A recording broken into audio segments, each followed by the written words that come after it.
Assalamualaikum warahmatullahi wabarakatuh. Shaimin dan shaimat, sahabat-sahabat sekalian yang dimuliakan oleh Allah Subhanahu wa taala.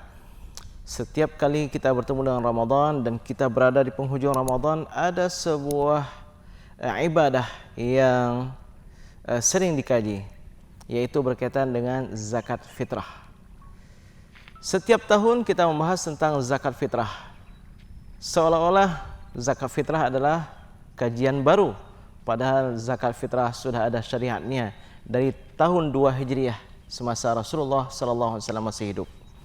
Sebelum kita membahas apa saja yang dikeluarkan dari zakat fitrah, siapa saja yang wajib menunaikan zakat fitrah dan berapa kadarnya, waktunya dan seterusnya, kita akan membahas terlebih dahulu tentang definisi zakat fitrah.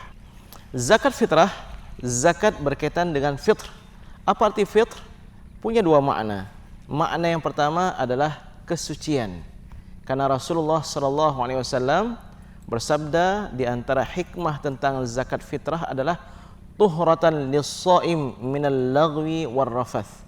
Zakat fitrah itu mensucikan orang yang berpuasa dari perbuatan dan ucapan yang sia-sia ataupun perbuatan dan ucapan yang mengandung dosa. Mungkin ada kata-kata yang tersilap tanpa atau di luar kendalian kita, maka zakat fitrah adalah untuk mengikis kesalahan-kesalahan dan kesilapan-kesilapan tersebut. Zakat fitrah berkaitan dengan jiwa, berbeda dengan zakat mal, yaitu berkaitan dengan harta. Karena itu zakat fitrah ini diwajibkan untuk ditunaikan baik orang besar, anak kecil, laki-laki ataupun perempuan, tua dan muda, semua wajib menunaikan zakat fitrah. Hanya saja kalau anak masih kecil, masih bayi baru dilahirkan, yang menunaikannya adalah orang tua. Makna yang kedua daripada fitr adalah berbuka. Karena zakat fitrah ini diwajibkan dengan kita berbuka, yaitu tidak lagi berpuasa.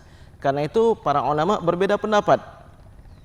Mazhab jumhur, mazhab kita, mazhab Imam Syafi'i, mazhab Imam Malik, mazhab Imam Ahmad bin Hanbal, berbuka itu adalah dengan tenggelam matahari akhir Ramadan. Maka orang-orang yang sempat bertemu dengan tenggelam matahari akhir Ramadan wajib ditunaikan zakat fitrah, menunaikan atau ditunaikan. Ini bermakna seseorang punya istri yang hamil besar, kemudian istrinya melahirkan di penghujung Ramadan di waktu asar, maka wajib ditunaikan zakat fitrah terhadap bayi yang baru lahir. Kenapa? Karena ketika matahari tenggelam akhir Ramadan, sang bayi sudah ada.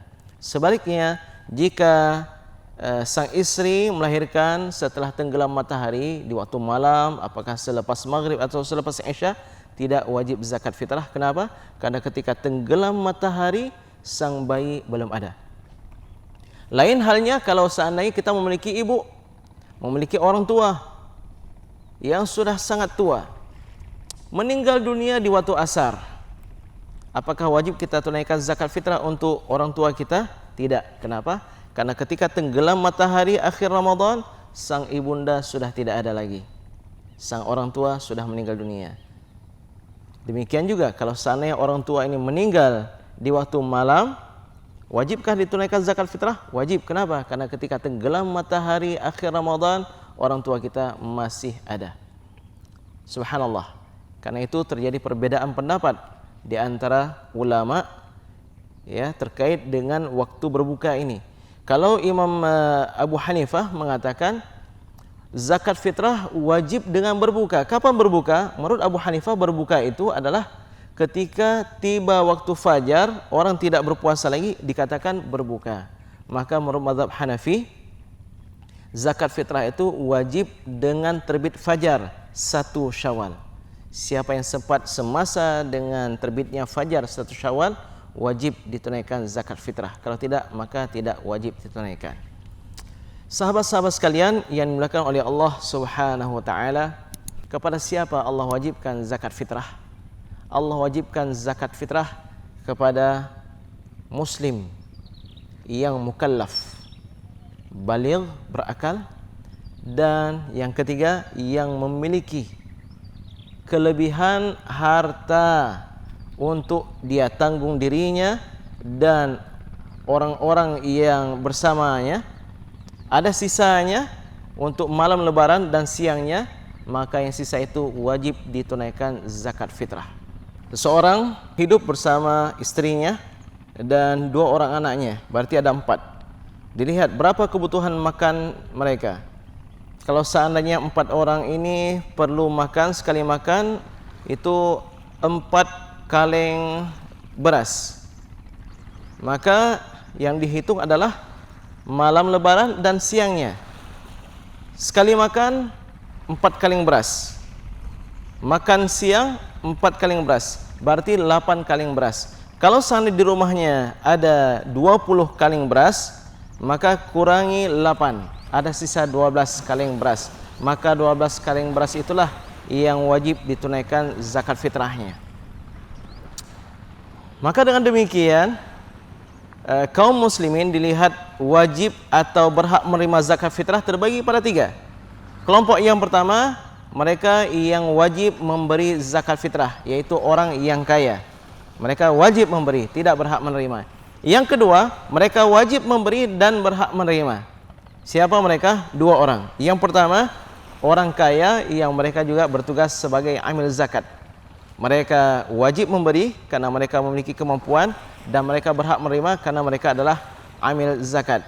Dan yang kedua adalah fakir miskin yang memiliki makanan cukup untuk dirinya dan orang-orang yang dia tanggung, lalu ada sisanya, maka sisa ini wajib ditunaikan zakat fitrahnya.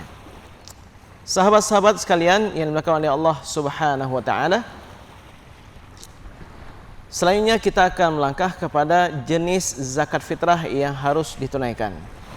Hasil dari berbagai hadis-hadis yang disebutkan oleh Rasulullah sallallahu alaihi wasallam, minimal ada 4 jenis zakat fitrah yang harus kita tunaikan.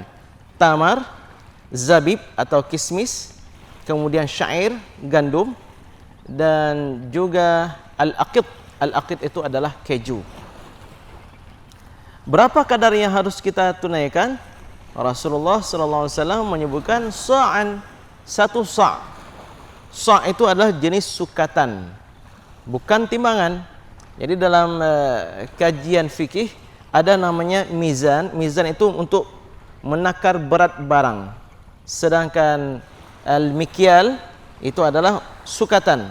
Dia ada sebuah ukuran, maka dimasukkan ke dalamnya untuk diukur apakah air, minyak, atau beras atau yang lainnya. Kenyataannya berkaitan dengan zakat fitrah, Rasulullah SAW menyebutkan sa'. Berapa ukuran sa'? Sa' itu adalah sukatan muat untuk 4 mud. Mud dilihat dari segi bahasa adalah ukuran, yaitu kedua telapak tangan, tidak terlalu digenggamkan dan juga tidak terlalu dilepaskan. Dia begini. Namun ya dengan ukuran tangan orang Arab, ya. Alhamdulillah sekarang kita melihat ada mud, di antaranya adalah mud nabawi uswati yang dilakukan penelitian oleh Syekh Muhammad Jabir dan ustadz-ustadz yang lainnya, syekh-syekh yang lainnya. Mereka ada meriwayatkan mud dari masa kakek mereka, buyut mereka hingga ke Rasulullah SAW, memiliki sanad. Saya mendapatkan hadiah mud tersebut, mud uswati, dari Syekh Muhammad Jabir ketika beliau datang ke Kota Langsa. Lalu saya timbang berapa kadar mud tersebut, berapa berat mud tersebut. Lalu saya letakkan beras. Lalu saya kurangi dengan berat timbangan mud tersebut. Saya dapatkan, Masya Allah, 1 mud itu lebih kurang 650 gram. Kalau seandainya di atas itu kita ratakan, jadi kita letakkan beras, kemudian tidak kita gunungkan, maka dengan demikian ukuran mud adalah 650 gram. Ukuran sa' kali 4, 650 kali 4 adalah 2,6 kilogram. Namun yang disebarkan oleh MPU Aceh atau Kementerian Agama di Indonesia itu 2,8. Mengapa demikian? Iya, yaitu kadar mud tersebut tidak diratakan tapi digunungkan sedikit, dilebihkan. sehingga ketika kita kalkulasikan berat satu sa' itu adalah 2,8 kilogram. Sidang hadirin wal hadirat, sahabat-sahabat sekalian yang dimuliakan oleh Allah Subhanahu wa taala. Lalu pertanyaannya, bolehkah kita tunaikan zakat fitrah dengan uang? Ini yang akan lebih kita fokuskan dalam kajian yang berbahagia ini, insya-Allah.